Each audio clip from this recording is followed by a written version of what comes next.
इसलिए यह पर्चा वायरल हुआ है। काल तो अपनी कोशिश करता है और सतगुरु काल की कोशिश में ही अपने भक्तों की परीक्षा ले लेता है। तो यह पर्चा वायरल हुआ तो परमात्मा ने यह देखना था कि अब कितनी आत्माओं के मन में संदेह उत्पन्न होता है पाती पंच पोप कर पूजा को लेकर।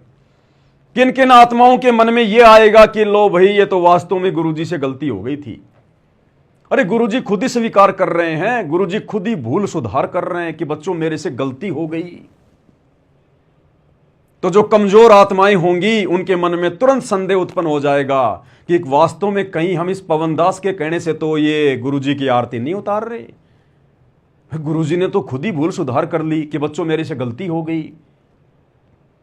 जिस किसी आत्मा के अगर यह भी मन में आ गया साध संगति से जुड़कर, मैं बाकी लोगों की बात नहीं कर रहा, बाकी लोग तो भगत कहलाने के भी लायक नहीं हैं जो सतलोक आश्रमों से जुड़े हैं।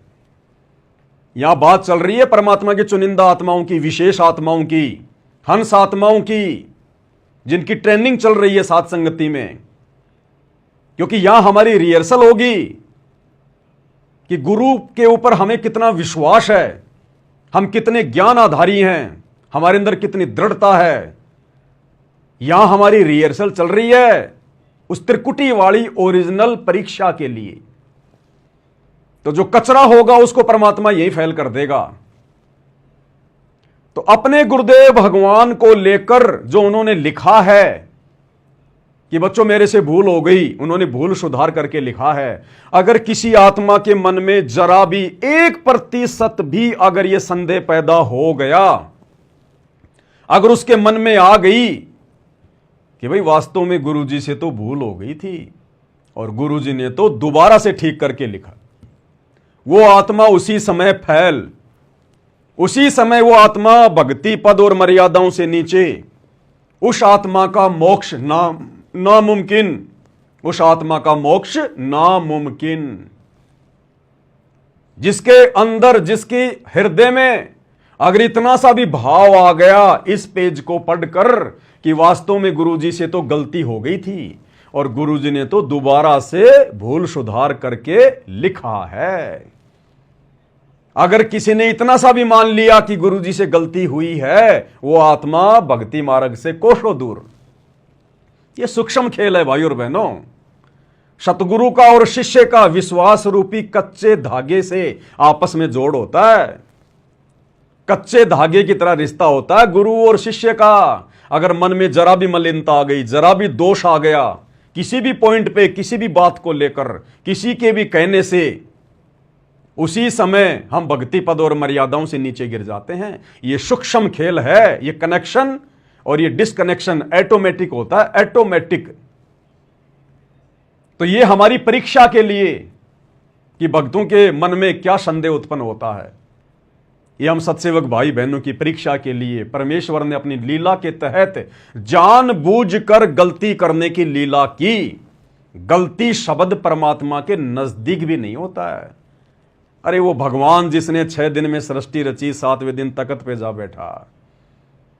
जब भगवान सृष्टि रच रहा था तो बाइबल में लिखा कि पहले दिन भगवान ने ये बनाया, वो बनाया, सांझ हुई, परमेश्वर ने देखा बहुत अच्छा, बहुत अच्छा। ये नहीं कहा कि मेरे से गलती हो गई। दूसरा दिन हुआ, परमेश्वर ने ये बनाया, वो बनाया, फिर कहा, सबको देखा और कहा बहुत अच्छा, बहुत अच्छा। दूसरे दिन ये नहीं कहा कि मेरे से गलती हो गई। इस प्रकार 6 दिन में परमात्मा ने सृष्टि रची, इस काल की 21 ब्रह्मांड वाली, और 7वें दिन वापस सतलोक में अपने तख्त पे जा विराजा। कोई गलती नहीं हुई परमात्मा से। गलती शब्द परमेश्वर की डिक्शनरी में भी नहीं होता। लेकिन आप और हमारी परीक्षा के लिए परमात्मा कुछ भी गलती करने की लीला कर सकते हैं, कुछ भी। जिस प्रकार परमेश्वर के विधान में नहीं है कि अपने गुरु जी के सिर पे जूते मारो। गुरु कभी नहीं कहेगा कि गुरु के सिर पे जूते मारने चाहिए। लेकिन अपने भक्तों की परीक्षा लेने के लिए परमात्मा ने एक समय, हमें गुरुदेव सत्संग में भी तो बार बार बताते हैं ना कि एक संत था। वो संत कौन था? यही सतगुरु रामपाल जी भगवान, यही कबीर भगवान। अनंत बार परमात्मा ना जाने कैसी कैसी लीला करते हैं। तो कभी किसी युग में यही कबीर परमात्मा सतगुरु रामपाल जी अपने भक्तों की परीक्षा ले रहे थे। खूब ज्ञान दिया उनको काफी वर्षों तक, और एक दिन वहां गए उन सबके सामने और बताया कि भाई गुरु जी की तरफ उंगली भी नहीं करनी चाहिए, अगर उंगली भी कर दी उस पाप आत्मा का सारा भक्ति नष्ट हो जाता है, और गुरु की आज्ञा में चलना चाहिए। भाई जो गुरु वचन पे डट गए कट गए फंद 84 के, गुरु की अवज्ञा नहीं करनी चाहिए। गुरु अगर कहे कि बच्चों अपना शीश काट के दे दो तो काट के गुरु के चरणों में चढ़ा देना चाहिए, वही आत्मा मोक्ष प्राप्त करती है। हाँ जी गुरु जी, बहुत अच्छी बात गुरु जी, बिल्कुल ऐसा ही गुरु जी। तुरंत बाद परमात्मा ने जो संत रूप में थे अपने उन शिष्यों को आदेश दिया कि अब मेरा आदेश है। पहले तो आदेश के बारे में बता दिया कि गुरु का आदेश मानना चाहिए, जो गुरु की आज्ञा नहीं मानता वो नरक में जाता है।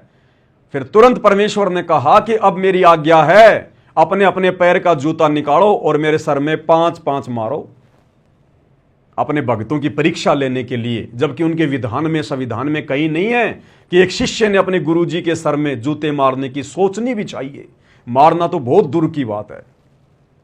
लेकिन परीक्षा लेने के लिए परमात्मा ने बोल दिया, लिख दिया या बोल दिया, बात एक ही है। इसी प्रकार ये आप और हम भगत भाई बहनों की परीक्षा के लिए कि ये खाली देखा देखी में पांति पंच पहोप कर पूजा, सुबह और शाम की आरती में 5 दीपक के साथ मेरी आरती उतार रहे हैं, या कुछ ज्ञान आधार से मन में इनके श्रद्धा भी है, दृढ़ता भी है या नहीं है, या खाली देखा देखी में ही। तो ये उन भगत भाई बहनों की परीक्षा थी जो कमजोर आत्माएं होंगी, जो देखा देखी में आरती कर रही होंगी। उनके मन में अगर इस प्रकार का दोष उत्पन्न हुआ, किसी के भी मन में, भाई 100 बार नाक रगड़ के रो रो के दरबार साहिब के सामने गुरुजी से माफी मांगना शुरू कर देना। अब ये परमेश्वर के ऊपर है, वो माफ करे ना करे। भाई अगर जरा भी किसी में संदेह उत्पन्न हुआ है तो ये हमारी परीक्षा के लिए। अरे भगवान अगर गलती करेगा तो सृष्टि कौन चलाएगा? कैसे चल सकती है सृष्टि?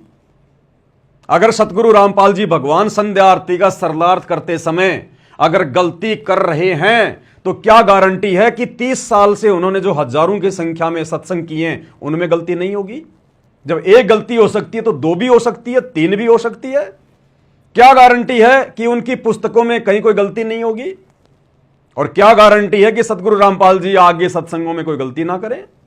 अगर उन्होंने शुरू में गलती अगर वो की है तो भाई और बहनों, ये तो सोचना भी मत कभी सौपन में भी कि गुरुजी से गलती हो गई होगी। इस गलती शब्द को जो हमारे गुरुजी के साथ में जुड़ा है, आग लगा देना, इसको काट के फेंक देना, इसको गलती शब्द को, भूल शब्द को।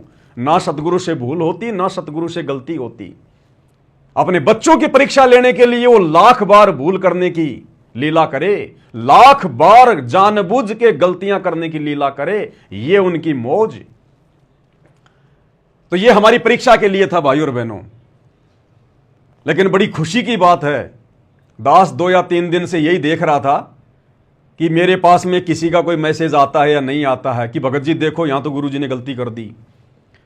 लेकिन शुक्र, एक भी आत्मा का ये पर्चा मेरे पास में पर्सनल नहीं आया, किसी ने नहीं भेजा।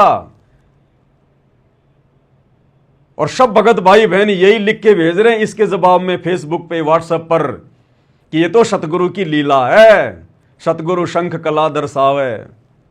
ये तो सतगुरु की लीला है अपने बच्चों की परीक्षा लेने के लिए।